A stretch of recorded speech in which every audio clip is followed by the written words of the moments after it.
Tayo lumapit sa Panginoon sa panalangin. Muli, O Diyos, kami po ay lumalapit sa inyo sa hapon na ito, isang pinagpalang araw sapagkat binubuksan niyo po ang iyong salita sa aming kalagitnaan. Pinupuri ka namin, pinapasalamatan, Panginoon, sapagkat ito ay hindi salita ng tao, kundi salita ng Diyos.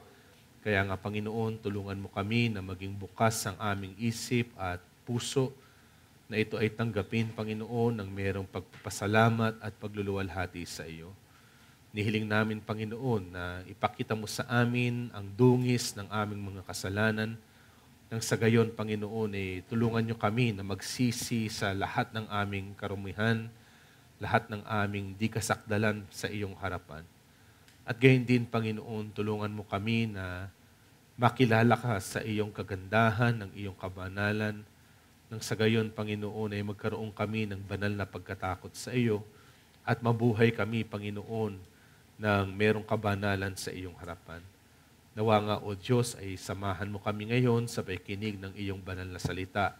Itaas mo ang iyong sarili at luwalhatiin mo ang iyong pangalan. Ito po ang aming panalangin sa pangalan ni Kristo Jesus. Siya nawa.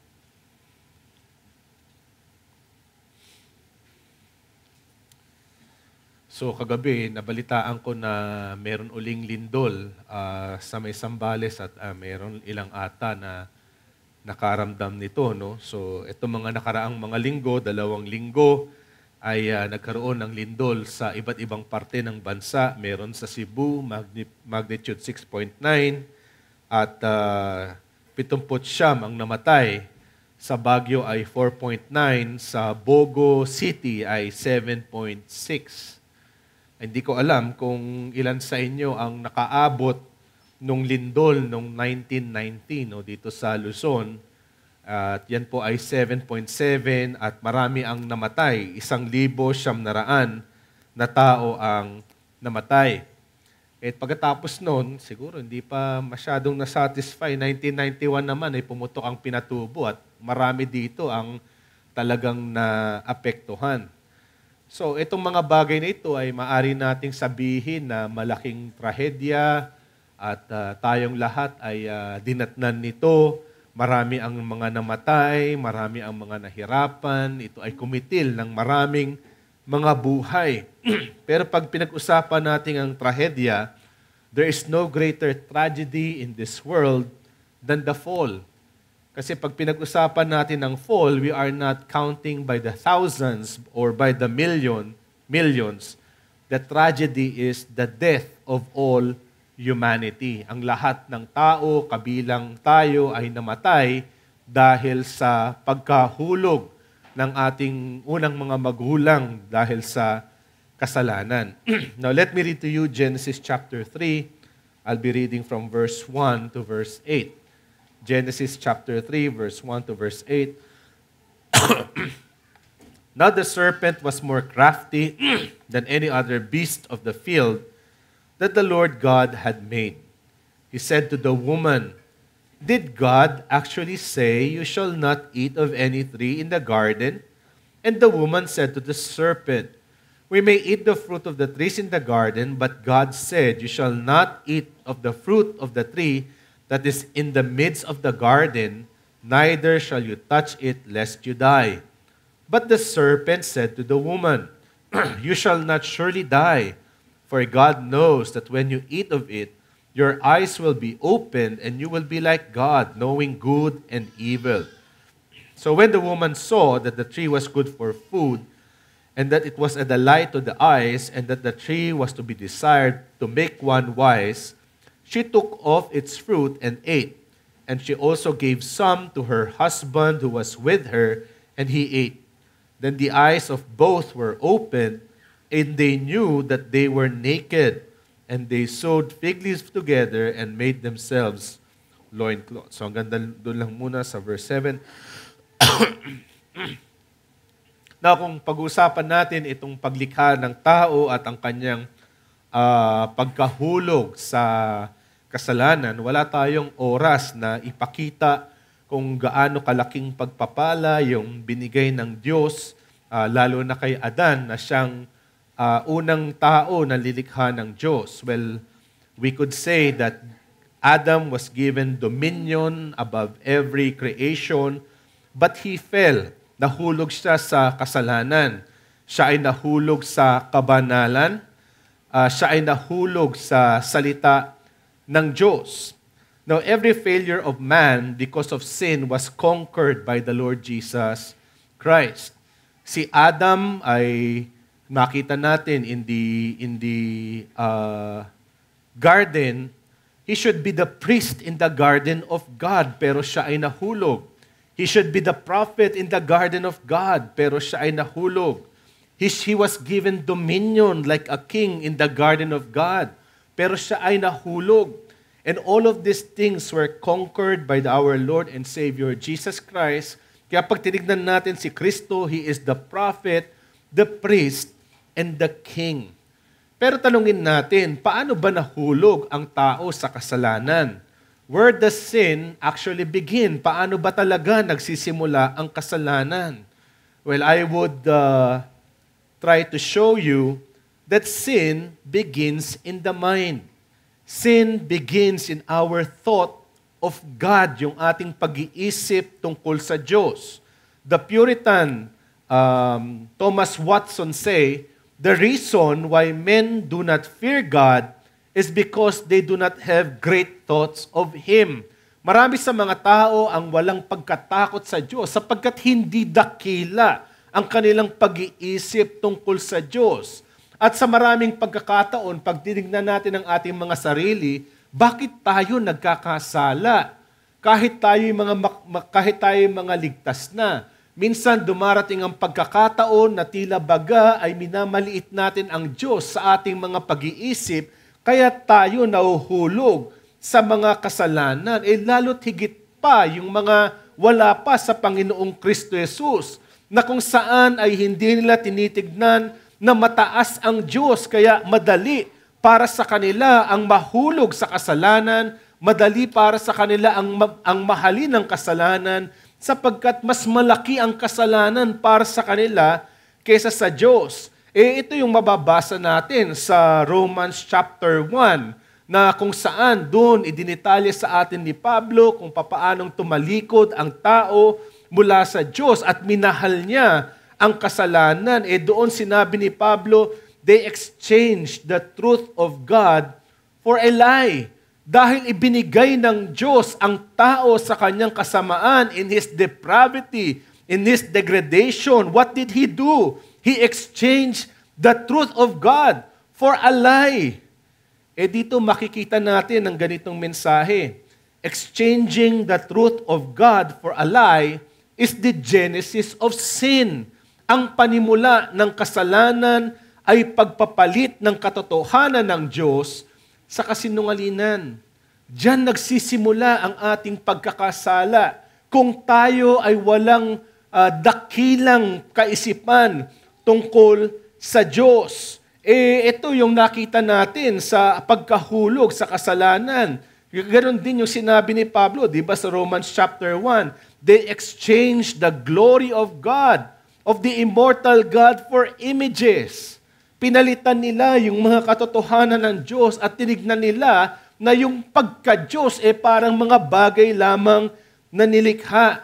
But God would not have it. Hindi yun tatanggapin ng Panginoon. Hindi siya tatahimik sa kasalanan ng tao. In Isaiah 42 verse 8, God could say, I am the Lord, that is my name, my glory I will not give to another.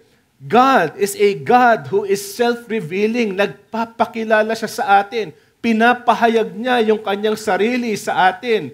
And one of the modes by which God reveals Himself to us is by His name sa pamagitan ng kanyang pangalan. The seeds of sin were planted when the serpent poisoned the mind of man by showing God less than what He truly is. The fall happened because man entertained a distorted God.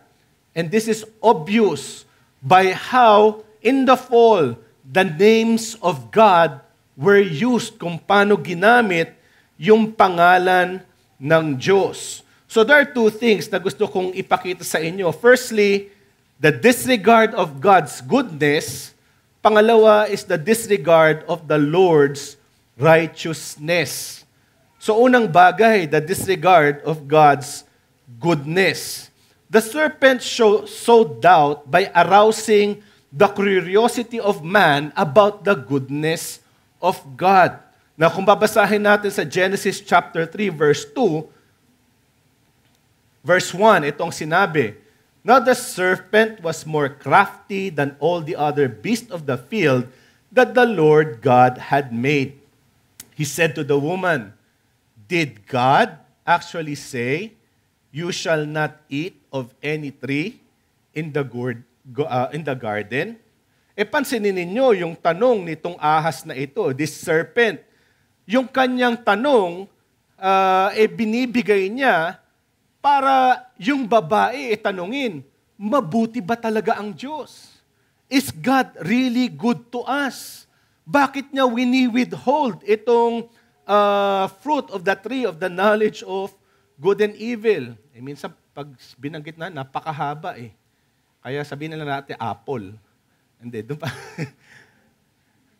So yun yung prutas o yung bunga na pinagbawal sa kanila ng Panginoon.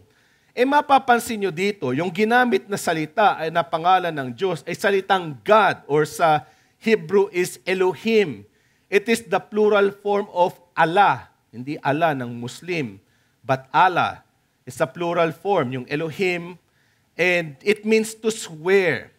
At kapag ginamit itong pangalan ng Diyos, it reminds us that God is in covenant relationship within the Godhead, and God is also in covenant relationship with man. At makikita natin na kapag ginagamit itong pangalan na ito, God, in terms of His relationship with man, it describes God as being good. When you go back to the creation in Genesis chapter 1, mababasa niyo doon kung paano nilikha ng Panginoon ang lahat ng bagay at ginamit ang pangalan ng Diyos, God. God created. In the beginning, God created. At mababasa ninyo doon sa paglikha, ilang beses na sinabi that God saw it and it was good. At pagkatapos ng lahat ng nilikha, in Genesis chapter 1, 28 and 31, anong conclusion doon sa paglikha ng Diyos? It was very good. Bakit very good? Because God will give all this creation to man. All the vegetation, all the animals, all the things from heaven and on earth is given to man. That's why He is good. Except God did not give the fruit of the tree of knowledge of good and evil. Yun lang yung withhold ng Diyos sa kanila nung pinakita ito lahat. Ito ay para sa iyo, but this one you should not touch. And there was one thing that God saw that it is not good. Diba? Sinabi niya sa Genesis chapter 2 verse 18, it is not good for man to be alone. Hindi mabuti sa isang lalaki na nag-iisa. So God provided a woman as man's greatest good to love and enjoy. So pag tinignan ninyo yung inyong mga asawang babae, kailangan nyo sabihin, you are the greatest good. Ikaw yung pinaka mabuti. Pero baka mamaya pag uwi sa bahay, hindi pala kayo magkasundo. So you have to always think na ito yung mabuti na pinagkaloob sa inyo ng Diyos. And in Genesis chapter 1, verse 28, mababasa natin, unang beses na nagsalita ang Diyos ng tao. At ano yung sinabi ng Panginoon? And God blessed them. Pinagpala sila ng Diyos. And God said to them, be fruitful and multiply and fill the earth and subdue it. So lahat ng ito ay pagpapakita ng kabutihan ng Diyos para sa tao. God's intention was good. Dito, sa tagpong ito na ang ahas, he was tempting Eve while invoking the name of God, the God who is good. The serpent is saying, He is withholding from you that which is good. Yun yung ginagawa ng ahas. Sinasabi niya sa babaeng ito, mabuti ba talaga ang Diyos? Bakit hindi niya pinagkakaloob sa iyo kung ano itong mabuti na ito? Nawala ang isip ng babae tungkol sa lahat ng kabutihan na pinagkaloob ng Diyos at tinignan niya lamang itong bagay na sinasabi ng ahas at sinuspetsahan na niya yung kabutihan ng Diyos. So the fall of man is due to the fact that he suspected the goodness of God. Ang tao ay nahulog sa kasalanan dahil pinaghinalaan niya ang kabutihan ng Diyos. Adam has both the creation of God, yung nilikha ng Diyos, at yung salita ng Diyos para sabihin sa kanya na mabuti ang Diyos. He has both the general revelation, all of this creation telling him that God provided for him everything that is good. And that special revelation na pinagpala ng Diyos ang tao at sinabi sa kanya na payayamanin siya dito sa sanlibutan na ito. So alam niya na ang Diyos ay mabuti. Ano ba dapat yung tamang response kung alam natin na mabuti ang Diyos? Yan yung sinabi ni Apostol Pablo sa Romans 1:21 na hindi ginawa ng tao, na kung ang Diyos ay totoong mabuti, what should be the response? Honor, thanksgiving. Pero hindi ganun ang nangyari. Kahit alam nila ang kabutihan ng Diyos, they did not honor Him as God, nor thank Him. But their foolish minds were darkened. Ganun ang nangyayari sa isip ng isang tao. Nagdidilim ang kanyang isip. Hindi niya naiintindihan kung sino itong Diyos na ito. Kaya ito ang hamon sa atin, mga kapatid, mga kaibigan. As sinners, we are to approach God's goodness not with doubtful questioning, but with sincere repentance, pagsisisi sa kasalanan. Maraming mga pagkakataon, marahil sa buhay ninyo, na we are doubtful of God's goodness to us. At marahil totoo yan kapag maraming nangyayaring mga pagsubok, mga kahirapan, mga temptation na nangyayari sa buhay natin. Alam natin na ang lahat ng ito ay dumating dahil ang kasalanan ay pumasok sa sangnilikha na ito. Tayo ay mga makasalanan na ngayon at nararamdaman natin ang lahat ng konsekwensya ng kasalanan. Hindi na ito yung nilikha na walang kasalanan katulad sa buhay ni Adan. Ito na ay nilikha na nahulog sa kasalanan. Isipin ninyo, dahil tayo ay nahulog sa kasalanan, meron ba tayong karapatan na tumanggap ng mabuti mula sa Diyos? Ang ating karapatan, what we deserve, is not God's goodness, but God's wrath and God's punishment because of our sin. Hindi natin pwedeng sabihin, tumayo tayo sa Panginoon ng merong pagyayabang, Lord, give to me what is good, what I deserve. Kapag ipinagkaloob sa iyo ng Diyos, what you deserve, ang ipapagkaloob niya ay ang kanyang paghahatol dahil ikaw at ako ay mga makasalanan. Pero ganun pa man, even if we are sinners, God still shows goodness to this fallen creation. Your life is a witness of God's goodness. Even in your sinfulness, it does not deter God to show what is good. Hindi napipigilan ng iyong mga kasalanan ang pagpapakita ng Diyos ng kanyang kabutihan.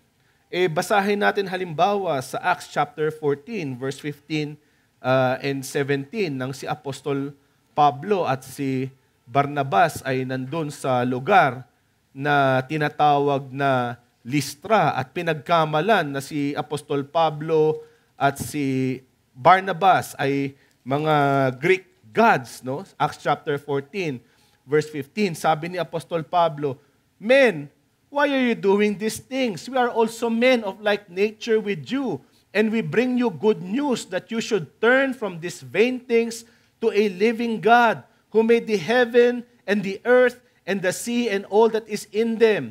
In past generations, He allowed all nations to walk in their ways, yet He did not leave Himself without witness, for He did good by giving you rains from heaven and fruitful seasons, satisfying your hearts with food and gladness."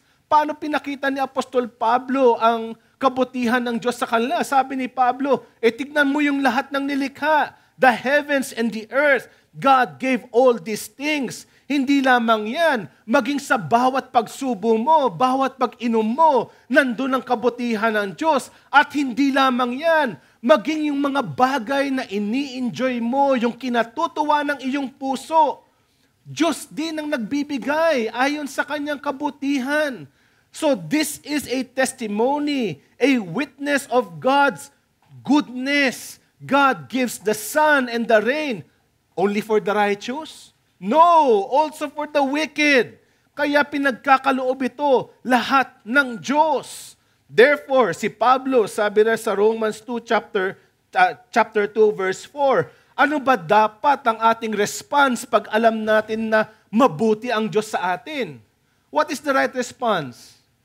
Repentance. Pagsisisi. Kapag nakita mo ang kabutihan ng Diyos, you should repent.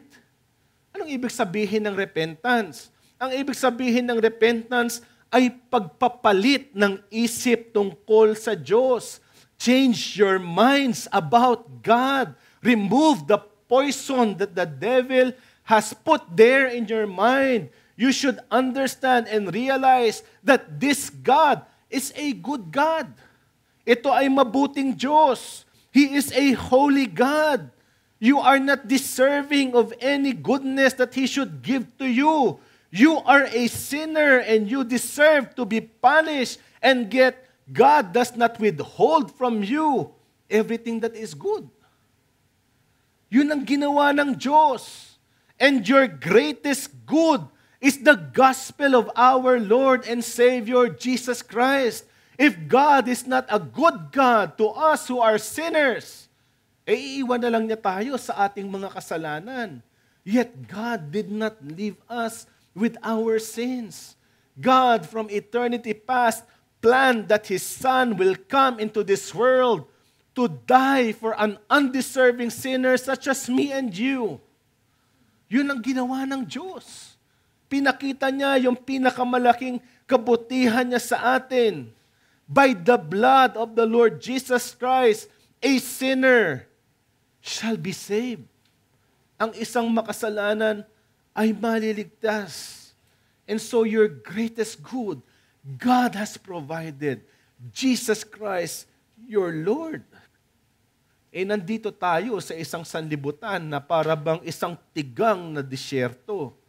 Kung ikaw ay nasa tigang na disyerto, hindi pa ako nakapunta sa isang disyerto, no? Pero kung ikaw ay nasa tigang na disyerto, may mag-offer sa iyo ng dalawang bagay, diamond or water.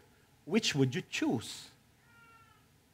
Sasabihin natin, siguro ang hihingin ko na lang tubig. Kasi kung kukunin ko yung diamond, hindi ko alam kung kailan ako makakainom ng tubig. But the thing is, we know the reality of our sin in this world. Pipiliin natin yung mga bagay na hindi mahalaga, yung mga bagay na hindi magbibigay ng buhay. And such is a man. He will not choose Christ. Hindi niya pipiliin si Kristo, kundi pipiliin niya ang sanlibutan na ito. And yet, God gives you what is good. So if a person would ask you, are you going to take this diamond or are you going to take this water? Ang sagot doon, do not be foolish. Huwag kayong maging hangal sa inyong pag-iisip. choose that which will give you life. Piliin ninyo iyon na magbibigay sa inyo ng buhay. Because this is what is good, ang mabuting ipagkakaloob sa atin ng Diyos.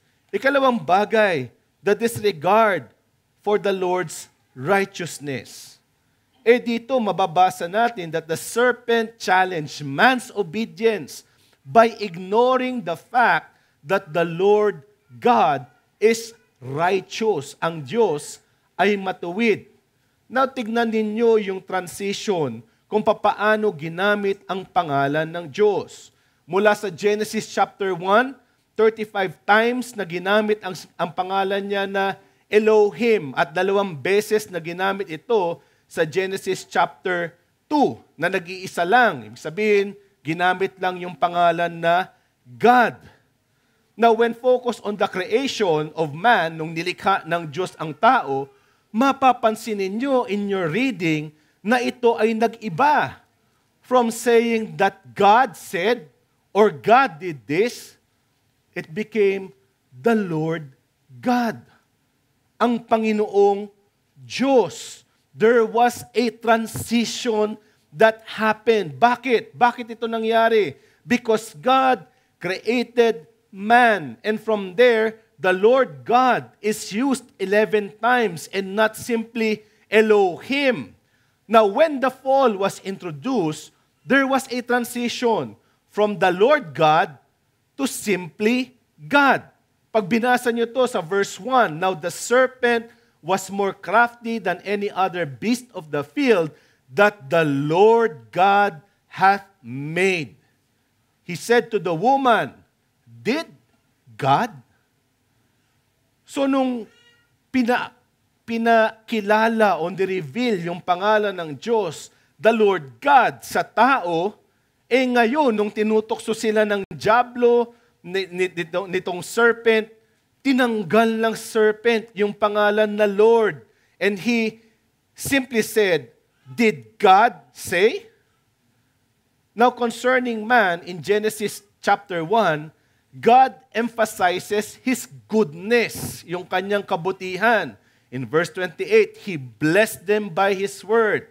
But in Genesis chapter 2, verse 16, pangalawang beses na nagsalita ang Diyos, pag binasa niyo doon, basahin muna natin sa verse 15, then God took man and put him in the Garden of Eden to work it and keep it. Verse 16, and the Lord God commanded the man. Anong pinapakita dito? When the Lord God has introduced Himself, He introduced Himself in terms of a command. Nag-utos ang Diyos. It is a form of the command. The Lord God emphasizes His righteousness, yung kanyang pagiging matuwid. Well, of course, alam natin na yung salitang Lord, ito yung Yahweh, na nagpapakilala sa atin mula sa Panginoon.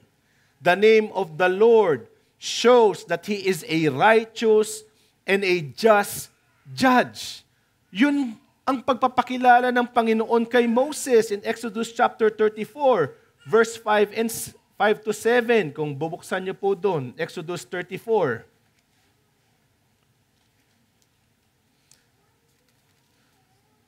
Five to 7, sabi dito,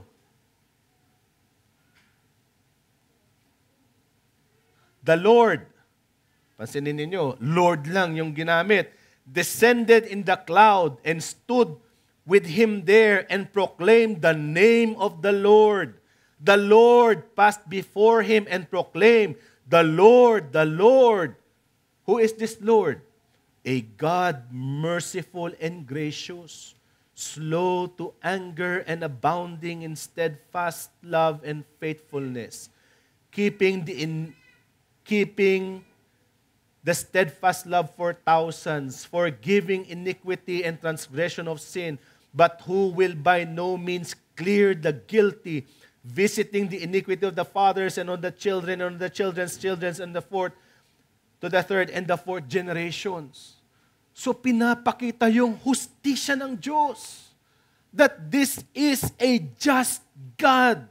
When the Lord proclaimed His name, He is telling to us that He is a righteous judge. At hahatulan niya ang lahat ng tao according to His righteousness. He is also the God who gives a command. In Exodus chapter 20, nang binigay ang Decalogue, paano ito nagsimula? I am the Lord your God. Ako ang Panginoon mong Diyos. God wants to instill in your mind and in my mind that He is righteous. Siya ay matuwid. At siya rin ay maghahatol ng lahat ng hindi katwiran sa sanlibutan na ito.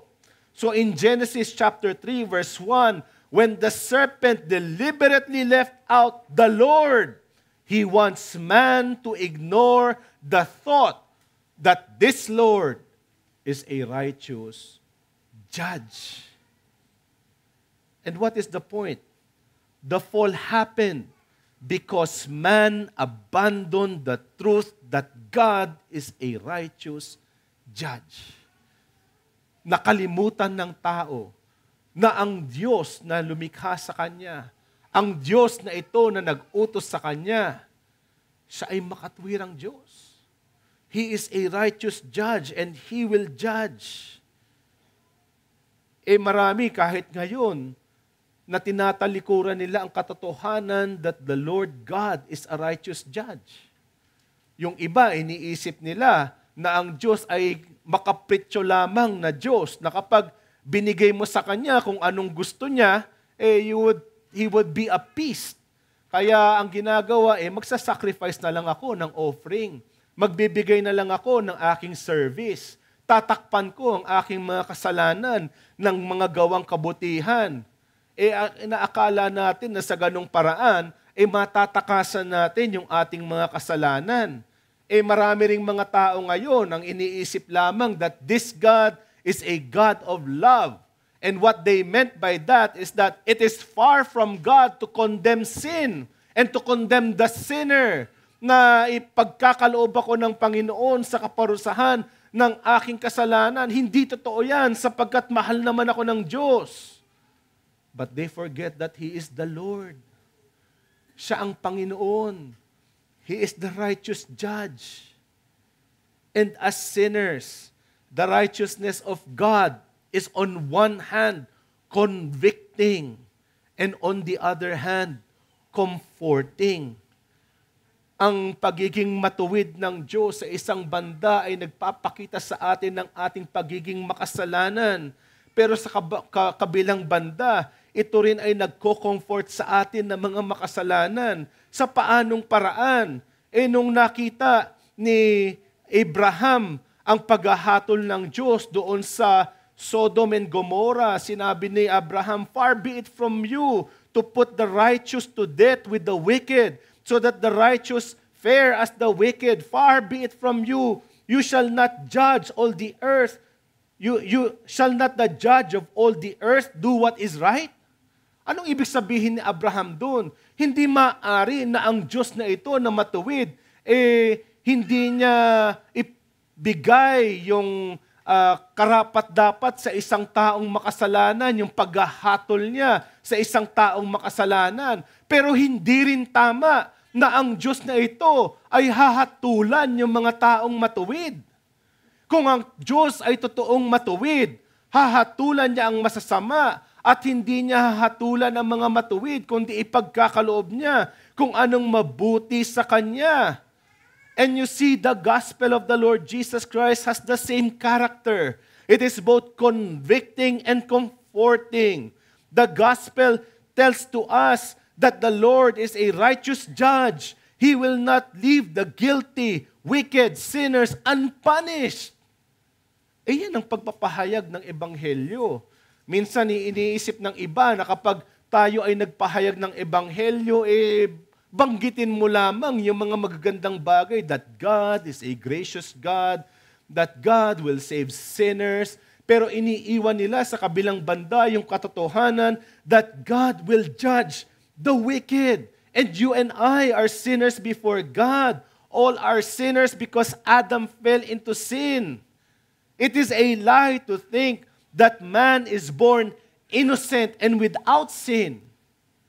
Even at birth, in fact, even our conception, we are doomed to die because of our sin. Yun yung katotohanan na ang Diyos, He is a righteous judge. Alam ninyo, napansin ko dito sa inyong church, maraming mga bata. At mabuti yan. Ibig sabihin, pinagpapala ng Panginoon ng iglesia na ito. Pero ikaw bilang isang magulang, tinuturuan mo ba ang iyong anak na magsinungaling? Hindi ba hindi? I hope hindi. I hope hindi. Pero I'm sure hindi nyo tinuturuan yung inyong mga anak na magsinungaling. Pero magugulat ka, nalalabas yan. Kahit hindi mo siya tinuturuan. Sapagkat nandun sa bata ang puso na makasalanan. Kaya nga't pinapakita sa atin, because God is righteous, you are without excuse. Do not think that you can overwhelm your sin with good works. Hindi niyan mababayaran ang inyong kasalanan. Because God is a righteous judge. On the other hand, He will not condemn the righteous, but give them their full reward. Well, alam natin in Romans chapter 3 verse 9, sino ba itong mga righteous na ito? Sinabi ni Paul, none. Wala. There is none righteous. No, not one. Ibig sabihin, left in ourselves, we are all condemned to die in sin. But what is our hope? Because God is righteous. He gave His Son, our Lord Jesus Christ. He lived a righteous life. There was no sin found in Him. And yet He was condemned to die because our sins were given to Him. It was the wrath and the justice of God that was poured on His Son, that wrath and justice that I should accept. And yet He died because of my sin. But it did not finish there. He rose again from the dead. And so the death that I should pay was paid by my Lord and Savior, Jesus Christ. The righteousness that I now have is not because I was able to produce that righteousness. The righteousness that I have is because Christ has provided me that righteousness. Yung katubusan ng aking kasalanan ay ginawa ng Panginoong Kristo Jesus. At ako ngayon ay binibilang na matuwid dahil sa ginawa ni Kristo. Hindi mo kayang gawin ang mga bagay na ito. Hindi mo kayang gumawa ng mabuti na siyang tatanggapin ng Diyos dahil sa iyong kasalanan. Hindi mo kaya na mamatay at iniisip mo na sa pamagitan ng iyong kamatayan ay pagbabayaran mo ang iyong kasalanan. Dahil ang nararapat para sa isang tao na nagkasala sa Diyos ay habang buhay na kaparusahan sa kanyang kasalanan. Years ago, binasa ko yung libro ni John Blanchard na Whatever Happened to Hell. At merong isang tanong si John Blanchard doon. Sinasabi niya, tinatanong ng marahil, bakit ba na tinatanong ng ilan na kapag ikaw ay nagkasala sa Diyos, habang buhay ang iyong punishment sa iyong kasalanan? Ang simpleng sagot ni John Blanchard, because you have sinned to an eternal God. Therefore, your sin needs an eternal punishment. Dahil ikaw ay nagkasala sa isang walang hanggang Diyos. Ang kaparusahan nito ay pangwalang hanggan din. Pero isipin ninyo, yung walang hanggang kaparusahan ng Diyos ay ginapi ng Panginoong Kristo Jesus doon sa krus. And now, maaari nating sabihin, there is no condemnation now that I dread. Jesus and all in Him is mine. Sapagkat yun ang sinabi ni Apostol Pablo sa kanyang salita sa Romans chapter 8, there is now no condemnation for those who are in Christ Jesus. Why? Because it is Jesus who was condemned. And I can now walk free.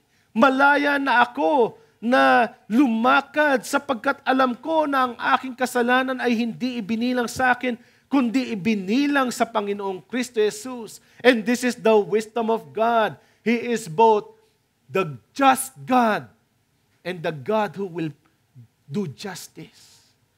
At ginawa niya yun dun sa krus ng Kalbaryo. Kaya meron akong assurance na kapag nagtiwala ako sa Panginoong Kristo Jesus, ay hindi na niya ako sisirain. Hindi na niya ako paparusahan dahil sa aking mga kasalanan. Sapagkat ito ay naparusahan na sa Panginoong Kristo Jesus. Hindi pwedeng mangyari na kapag tumayo ako in that very last day, in that the judgment throne of my Lord Jesus Christ, na kapag tinanong niya ako sa paanong paraan kita tatanggapin, sasabihin ko sa Kanya na tatanggapin mo ako dahil sa katwiran ng Panginoong Kristo Jesus. Hindi niya pwedeng sabihin, hindi ko tatanggapin yan. That would mean that God will be unjust. Kaya nga para sa akin na nagtiwala sa Panginoong Kristo Jesus, alam niya na tatanggapin niya ako dahil sa katwiran ng aking Panginoong Kristo Jesus. Ngayon, kung ikaw ay mananampalataya, meron kang pag-asa dahil alam mo na matuwid ang Diyos. Hindi niya ibibilang ang iyong kasalanan sa iyo sapagkat ibinilang niya ito kay Kristo Jesus. At kung ikaw ay tatayo sa Kanyang harapan, sa Kanyang paghahatol, hindi Kanya niya hatulan. Sapagkat ang lahat ng ito ay naibuhos na kay Kristo. At ang nasa iyo ay ang katwiran ng Panginoong Kristo Jesus. Now, alam natin that in the picture of justice, kapag inisip natin yung hustisya, usually ang picture is Lady Justice holding scales on one hand and the sword on the other hand. At alam natin na si Lady Justice ay nakapiring. Sabihin, hindi siya nakakakita. Bakit? Bakit siya blindfolded? Because it signifies fairness. Kailangan maging fair ang justice. Justice demands to be objective, hence the scales. Justice demands that he should be impartial. Pero alam natin that even in that situation, there is still injustices. Even in a righteous judge, maaari siyang magkamali. He could be providing an injustice to a person. For example, may mga nangyari na the guilty are not condemned or the righteous are condemned simply because of false witnesses, false evidence, or lack of evidences. Kaya nga nagkakaroon ng mga injustices even to an impartial judge. But when we look at the justice of God, He is not a God who is blindfolded. There is no injustice in God because He is a judge who sees, not a God that does not see. Ibig sabihin, nakikita ng Diyos kung sino ka. Nakikita ng Diyos ang iyong kasalanan. At alam niya ang laman ng iyong puso. Alam niya kung ikaw ay matuwid. Alam niya kung ikaw ay nagpapatuloy sa iyong kasalanan. Kaya nga't, makasalanan, do not abuse God's goodness and do not ignore God's righteousness. Because God is good. God calls you, repent from your sin. Because God is just. God tells you, believe in the Lord Jesus Christ and you will be saved. And for us who have looked at the Lord Jesus, we have this assurance. There is now no condemnation in Christ Jesus. Wala nang kaparusahan dahil sa ating mga kasalanan. Pwede na akong humarap sa sanlibutan na ito. Kahit kaano man ka ito, kahirap, kasakit, anuman yung mga pagsubok na dumating sa akin dahil alam ko na sa bandang dulo, kapag nakita ko na ang aking Panginoong Kristo Jesus, tatanggapin niya ako. Hindi sa aking katwiran, kundi sa katwiran ng aking Panginoong Kristo Jesus. Well, wicked men exchange the truth of God for a lie. Pero meron tayong kasabihan, the truth shall set you free. The truth of God sets man free from sin. Exchange your thoughts of God with the truths of God. Huwag niyong panatilihin yung mga makasalanang isip natin tungkol sa Diyos. Ang Diyos ay mabuti sa atin. Dahil siya ay mabuti, tinatawagan niya kayo na magsisi. Ang Diyos ay matuwid. Dahil siya ay matuwid, tinatawagan niya kayo na manampalataya kay Kristo Jesus bilang inyong Panginoon at tagapagligtas. Tayo ay manalangin. O Diyos, kami po ay nagpapasalamat sa lahat ng kabutihan na iyong pinagkaloob sa amin dahil pinagliwanag mo ang aming isip tungkol sa katotohanan na kung sino ka. Tunay nga, Panginoon, na alam namin na ang kasalanan ay nagsisimula dahil hindi namin naiisip o tinatalikuran namin ang katotohanan na ikaw ay isang dakilang Diyos. Kaya nga't Panginoon, tulungan mo kami na makilala namin ang iyong kadakilaan. At sa aming pagkakakilala sa iyo, makita namin na ikaw ang Diyos na mabuti na siyang nagbibigay sa amin ng lahat ng aming pangailangan. At ikaw ay Diyos na matuwid na nagbibigay ng iyong anak. Kaya nga't, O Diyos, hinihiling namin sa iyo na palakasin mo ang aming mga pananampalataya. Marahil marami dito, Panginoon, ang nababagabag ng kanilang kasalanan, ang nahihirapan sa kanilang mga sitwasyon. Ngunit ipakita mo sa kanila na kahit ano ang sitwasyon sa kanilang buhay, ikaw ang Diyos na patuloy na nagpapakita ng iyong kabutihan. Ikaw ang Diyos na nagpapakita ng iyong katwiran. At ang katunayan na ito, Panginoon, ay pinagkaloob mo ang pinakamabuti sa amin nang pinagkaloob mo ang iyong bugtong na anak na si Kristo Jesus. At sa bawat isa, Panginoon, na wala pa kay Kristo Jesus sa bulwagan na ito, nawa nga ay makita nila si Kristo Jesus bilang kanilang Panginoon at tagapagligtas. Talagang magpatira pa sila sa iyong harapan. Harapin nila ang bigat ng kanilang mga kasalanan at makita nila na ikaw ay dakilang Diyos na banal, banal, banal sa lahat. Nang sa gayon sila ay tumakbo kay Kristo Jesus bilang kanilang Panginoon at tagapagligtas. Ang lahat ng ito ay binabalik namin sa iyo sa pangalan ni Kristo Jesus. Siya nawa.